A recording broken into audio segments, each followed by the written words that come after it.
طرح فرمایا حدیث پاک میں کہ بہت سے قرآن کے پڑھنے والے ایسے ہیں جس پر قرآن لعنت کرتا ہے، تو کیا یہ تجوید کے لیے بھی یہ حدیث پاک کا اطلاق ہوگا؟ یہ روایت جو ہے کہ رب قارئ للقرآن والقرآن یلعنہ،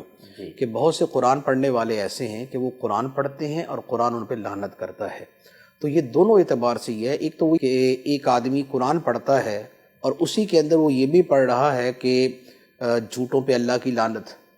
ظالموں پہ اللہ کی لعنت، اور خود وہ ظالم بھی ہے اور خود وہ جھوٹا بھی ہے، تو اب قرآن بھی پڑھ رہا ہے اور قرآن کی زبان سے اس کے اوپر لعنت بھی ہو رہی ہے۔ تو ایک یہ مفہوم بھی ہے، اور دوسرا یہ بھی ہے کہ قرآن مجید وہ اس طرح غلط پڑھتا ہے کہ خود قرآن کی ہی حق تلفی ہو رہی ہے، کیونکہ قرآن پاک کو صحیح پڑھنا یہ فرض ہے۔ قرآن پاک جو اترا ہے، نبی پاک علیہ الصلوۃ والسلام نے اس کے پڑھنے کے باقاعدہ طریقے سکھائے، تو اسے اسی انداز میں کہ جس انداز میں ہمیشہ سے وہ چلتا آ رہا ہے اسی انداز کے اندر اسے پڑھنا ضروری۔ اور یہ قرآن پاک کی جو یہ آیت مبارک ہے نا، وَرَتِّلِ الْقُرْآنَ تَرْتِیلًا، اور قرآن کو خوب ترتیل سے پڑھو۔ تو ترتیل کا معنی جو ہے وہ یہی بیان کیا گیا کہ ترتیل کا ایک معنی ہے خوب ٹھہر ٹھہر کر پڑھنا،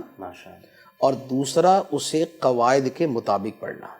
اور وہ خوب ٹھہر ٹھہر کے پڑھنا اصل میں یہی ہے کہ قواعد کا لحاظ کرتے ہوئے پڑھا جائے، جہاں اس کے وقف کرنے ہیں وہ کیے جائیں۔